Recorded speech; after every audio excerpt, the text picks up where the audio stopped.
안녕하세요. 스포츠 분석 전문가 천교수입니다. 천교수방에서 많은 분들과 좋은 결과 만들고 있습니다. 의사소통하실 분들은 고정 댓글 확인해 주세요. 그럼 오늘의 경기 분석 시작하겠습니다. 12월 27일 국내 농구, 국내 배구 7경기 분석 시작하겠습니다. 첫 번째로 한국가스공사 대 서울 SK 경기 알아보겠습니다. 먼저 가스공사는 샘조세프 벨란겔이 공수 리듬을 쥐고 있는 팀이다. 벨란겔은 빠른 드리블 체인지와 슈팅 위협을 동시에 가져가는 가드라서 하이픽을 이용해 수비를 끌어올린 뒤 킥아웃 패스로 외곽 찬스를 만들어내는 타입이다. 수비에서는 외곽 로테이션이 느린 편이라 한번 헬프가 나간 뒤 다시 자기 사람에게 복귀하는 속도가 떨어진다. 그래서 스위치 상황이 길어지면 결국 미스매치가 페인트존까지 끌려 들어가 버리는 장면이 반복된다. 리바운드 싸움에서도 퍼킨스의 체격은 분명 장점이지만 팀 전체적으로 박스아웃 집중력이 일정하지 않다. 슛이 빗나간 뒤 두 번째, 세 번째 상황에서 느슨해지는 순간이 나타나며 세컨 찬스를 연속 허용하는 흐름이 나온다. 결국 가스공사는 벨란겔의 볼 운용과 김국찬의 외곽이 터져야만 공격이 살아나고 퍼킨스까지 동시에 살아야 상위권 팀과 맞서는 화력이 겨우 맞춰지는 구조다. 이어서 서울 SK는 김낙현, 알빈 톨렌티노, 자밀 원희가 하프코트에서 전술을 완성시키는 팀이다. 김낙현은 핸들러로서 사이드 지역에서의 픽앤롤을 굉장히 많이 사용하는데 미드레인지 인근에서 스크린을 타고 들어가며 수비의 시선을 중앙과 코너로 동시에 흔들어 놓는다. 또한 서울 SK는 사이드 세트 기반 복합 공격을 잘 활용하는 팀이다. 결국 서울 SK의 강점은 사이드 픽앤롤과 골밑 롤맨 그리고 코너3까지 이어지는 복합 루트를 갖고 있다는 점이다. 공격이 한번 막히더라도 다른 옵션으로 이어지는 플랜 B와 C가 준비되어 있기 때문에 접전 상황에서도 득점 루트가 마르지 않는다. 가스공사는 주축 멤버들의 개인 능력에 많이 기대는 구조라서 수비가 패턴을 읽고 압박을 강하게 가져오면 공격 턴이 거칠어질 수밖에 없다. 반면 서울 SK는 김낙현, 톨렌티노, 원희로 이어지는 체계적인 사이드 세트와 골밑 마무리를 동시에 보유한 팀이라 클러치 타임에도 득점 루트가 분명하게 살아있는 편이다. 그래서 흐름이 길어질수록 그리고 리바운드 싸움이 거칠어질수록 서울 SK 쪽으로 경기의 흐름이 기울 가능성이 크다. 이번 경기 서울 SK 승을 추천합니다. 핸디 언어버 및 최종 조합은 고정 댓글 링크를 통해 가족방에서 확인해주세요. 두 번째로 고양소노 대 원주DB 경기 알아보겠습니다. 먼저 고양소노는 외곽 공격에서 폭발력이 있지만 골밑에서 버티는 힘이 꾸준하지 못한 팀이다. 이정현은 여전히 경기 조율과 클러치 상황 대처에서 클래스가 느껴지는 베테랑이지만 수비 로테이션에서는 체력 부담이 분명히 드러난다. 케빈 캔바오는 에너지 넘치는 돌파와 리머텍으로 흐름을 바꾸지만 파울 트러블이 잦아 출전 시간 관리가 쉽지 않다. 그래서 고양소노는 앞선에서의 개인 능력은 뛰어나지만 수비 전환과 골밑 박스아웃에서 조직적인 완성도가 떨어진다는 약점을 안고 있다. 결국 홈경기에서도 리바운드 싸움에서 밀리기 시작하면 빠른 템포를 유지하고 싶어도 스스로 페이스를 끊어먹는 흐름이 자주 나온다. 이어서 원주DB는 시즌 내내 하프코트 공격에서 완성도 높은 세트 플레이로 편차를 줄여온 팀이다. 이선 알바노는 빠른 핸들링과 넓은 시야를 갖춘 가드로 픽앤롤 상황에서 수비의 허점을 집요하게 파고든다. 그는 드리블, 후프업 슈팅과 킥아웃 패스를 모두 위협적으로 가져가며 상대 수비가 한번 흔들리는 순간 곧바로 찬스를 만든다. 단 한 번의 스크린으로 찬스를 만드는 원터치 세트 플레이의 정수라 할 수 있으며 이런 장면이 클러치 구간에서 특히 위력을 발휘한다. 그래서 원주DB는 세트 오펜스 한 두 번만 성공해도 상대의 수비 로테이션을 무너뜨리고 리듬을 자기 쪽으로 끌어오는 능력이 탁월하다. 고양소노는 홈에서 템포를 끌어올릴 수 있지만 골밑 박스아웃과 수비 로테이션이 흔들리는 순간부터 경기가 급격히 어려워진다. 반면에 원주DB는 이선 알바노의 템포 조절과 헨리 앨런슨의 하이포스트 장악력과 강상재의 스페이싱이 맞물리면서 꾸준히 효율적인 공격 루트를 만든다. 그래서 풀타임을 놓고 보면 세트 오펜스와 인바운드 세트, 리바운드 밸런스에서 한 발 앞선 원주DB가 승리를 가져갈 확률이 더 높다. 이번 경기 원주DB 승을 추천합니다. 핸디 언어버 및 최종 조합은 고정 댓글 링크를 통해 가족방에서 확인해주세요. 세 번째로 울산 모비스 대 수원 KT 경기 알아보겠습니다. 먼저 울산 모비스는 박무빈을 축으로 하프코트 세트와 빠른 공격 전개를 동시에 노리는 팀이다. 박무빈은 볼 핸들링과 돌파에서 과감하지만 강한 압박을 연속으로 받는 구간에서는 턴오버 리스크가 함께 올라간다. 레이션 해먼즈는 외곽과 미드레인지, 포스트업을 모두 활용하는 득점 옵션으로 한번 리듬을 타면 쿼터 흐름을 혼자 주도할 정도의 폭발력을 보여준다. 하지만 수비에서 스위치 이후 미스매치 대응이 느려 상대 가드에게 페인트존 돌파와 킥아웃을 동시에 허용하는 약점이 있다. 전반 흐름에서는 해먼즈의 개인 득점과 활동량으로 버티지만 후반으로 갈수록 인사이드 로테이션과 리바운드 집중력이 떨어지는 패턴이 반복되고 있다. 이어서 수원 KT는 가드라인의 볼 핸들링과 스페이싱을 기반으로 공격 템포를 끌어올리는 팀이다. 김선영은 여전히 첫 스텝이 빠르고 미드레인지 풀업과 킥아웃 패스를 섞어 수비를 흔드는 베테랑 리더 역할을 맡는다.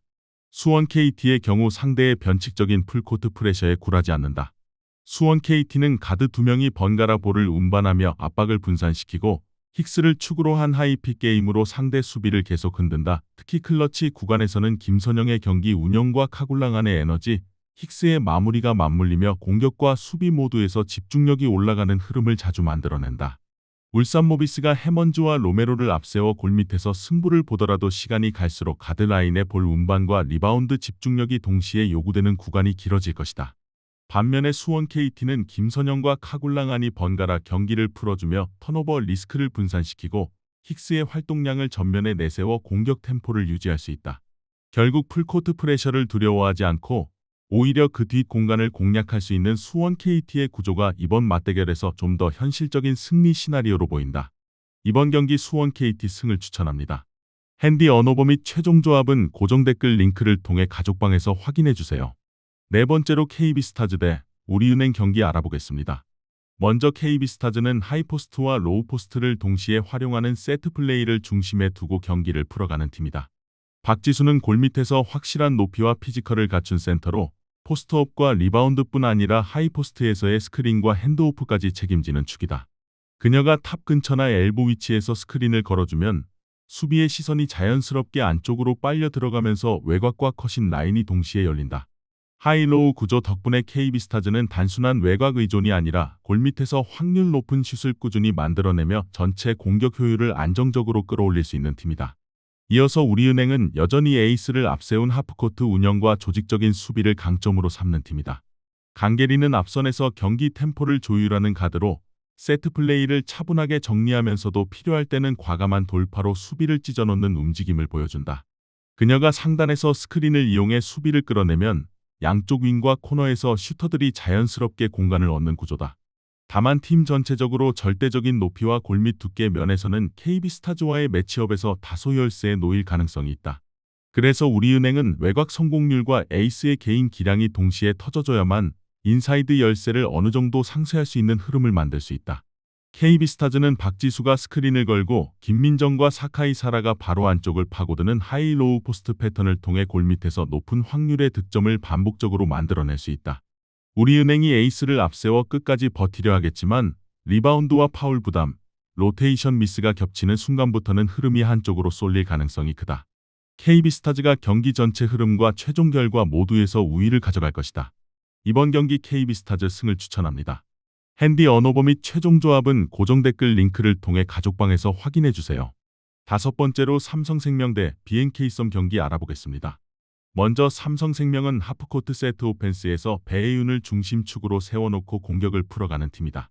배혜윤이 로우포스트와 하이포스트를 오가며 스크린과 핸즈오프를 섞어줄 때 외곽 슈터들의 공간이 자연스럽게 열리는 구조다. 이주연은 볼 핸들러 역할을 맡아 사이드 픽을 활용해 수비를 끌어내고 미들 점퍼와 킥아웃을 병행하며 공격 tem포를 조율한다. 수비에서는 기본적인 미들 라인 수비와 로테이션은 안정적이지만 상대가 템포를 올리며 스페이싱을 넓히면 코너와 탑 사이 로테이션이 늦어지는 약점이 보인다. 특히 풀코트 압박을 동반한 템포업 상황에서는 볼 운반 과정에서 체력 소모가 누적되며 후반에 턴오버가 늘어나는 구간이 반복되는 편이다. 결국 삼성생명이 자기 리듬을 유지하려면 배혜윤이 파울 관리에서 버티고 외곽 슛 효율이 꾸준히 따라와 줘야 하는 부담이 있다. 이어서 BNK썸은 기본적으로 가드와 포워드 라인의 에너지가 살아있는 팀이며 볼 운반과 전환 상황에서 강한 안정감을 보여준다.